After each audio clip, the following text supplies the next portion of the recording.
Welcome back to the channel, everybody. Zach with Money Pit RC. I don't know why I say that, because I'm the only one with Money Pit RC. Anyway, we have another build breakdown that we're going to go over. So this one's super basic.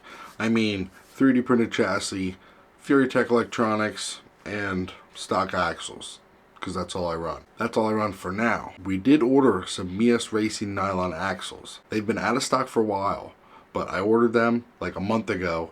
And hopefully soon they'll be in stock where they ship to me. I will have a video on those because it's going to be my first set and I want to showcase them. Enough with that. We're going to be talking about this. A super sleek cliffhanger. That's it. Like I said, nothing special, but it looks really good. The silver with the wheels and the black. So let's dig a little deeper in this thing, see how it's built, and then we'll just have some fun with it. Let's get a closer look at this thing. So obviously, Proline cliffhanger body, Chinese wheels with, I think these are the Milestar Propaganda, I don't know. Milestar Patagonia tires. Propaganda, oh god. Just foams inside, nothing special there. So what we're looking at is JJRC hammerhead chassis. So this is a full 3D printed chassis. You can check him out on Etsy. That's his name, JJRC. Here is the chassis itself. $30, pretty cheap. So like I said, it's fully 3D printed. It comes with everything you need. The sliders, the magnet mounts, battery tray, everything that you need comes with this kit. That's his Instagram. He doesn't really post on Instagram that much, but he said he's going to use it more often, so if you want to give him a follow, go ahead. It has a good skid angle. It has a lot of holes for the shock placements, front and rear, so if you want to tune your shocks, easily accessible. The main thing that brought my attention to this chassis is the quality of the print. I have a 3D printer, and I can't print anything close to this quality. I don't know what printer he has, but I really like it. It might be hard to see, but you see the skid plate? How it has like a carbon fiber look? That's his print bed. Fantastic. The frame rails are the same way, so it looks like it's carbon fiber. Skid plate, same way. All of his prints, even the magnet mounts. It has like a carbon fiber effect. So cool. So you know me, I had to ask him, and I bought one. So, double-sided. So anything you print on the surface, it'll have that effect. Super cool. I thought it was fantastic, so, you know, had to get one. So yeah, so the chassis, really great quality, and the frame rails are pretty thick. So with it being thick, you still got to think about it, it's just plastic. So obviously if you drop it or throw it or something like that, it's going to break. It's just plastic. That's what people don't understand about 3D printed frame rails. Yeah, they're great, but if you put the bolt in too tight, you'll strip out the hole, or if you drop it or something, it'll break. It's prone to happen. So don't get upset. You just got to be a little more careful. So like I said, it comes with magnet mounts, sliders, everything you need. And I really like the reversible skid. So the skid stays in one place. You can either flip the transmission forward or backwards. It doesn't matter. And you don't need to flip the skid plate around, which is awesome. I love that idea. If you make a 3D printed chassis, just make the skid reversible so it saves everybody all the headache. Up front, we have a Torque TCM 1011 servo. We have a ramp crab adjustable mount. RC all-wheel drive axles, which I really like these aluminum axles. They have a lot of steering angle for being a stock axle, which is really good. Endura steering links, Endura 40mm big bore shocks, oil filled of course. FuriTech micro Komodo, stock transmission, metal gears. Lizard Pro ESC sitting on the slider. Coming around back, same thing, Endura 40mm big bore shocks, RC all drive axles. And then underneath we just have some generic high clearance links and stock drive shafts. So like I said, pretty basic for the build. Nothing too crazy, nothing too expensive. So if you want to build one like this, just get all these parts and you should be set.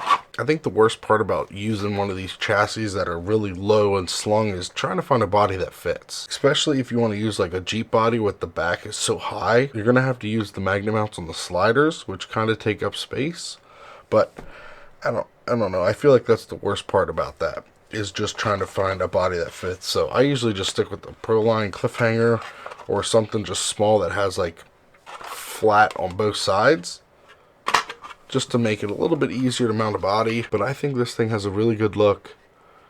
The silvers and the black just looks really good. So we're going to take on a couple crawler tracks. Small tires are probably going to hurt the performance a little bit, especially on the crawler tracks, just because those obstacles are better with bigger tires. But we'll see. We'll play around, see how it looks, see how it does. I just want to show you the crazy skid angle of these axles. Like that's good. For being stock-ish axles, that's good. Like, it's so much that I literally have to limit my steering because it's so much.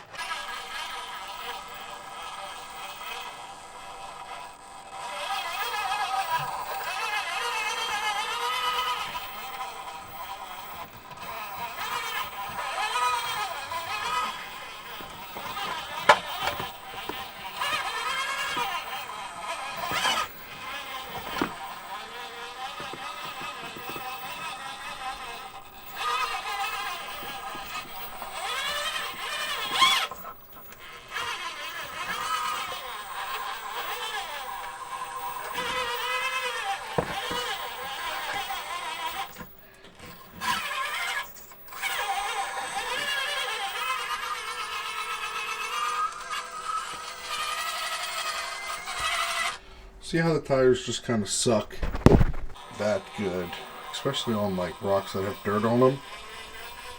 They have a hard time gripping and they're just a little small.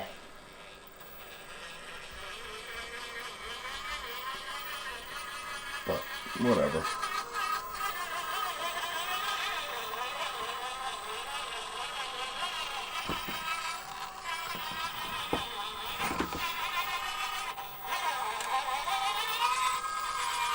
Sweet.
So that's going to conclude this video of the cliffhanger. Like I said, it was a super simple build. I will leave a link in the description box below where you can pick up the chassis. I will also link his Instagram, even though he doesn't use it a lot, but he said he's going to, so we'll see. I hope you guys enjoyed this video. Make sure to leave a like, comment, subscribe if you haven't already. You know I enjoy reading through all your feedback. Catch you guys in the next video.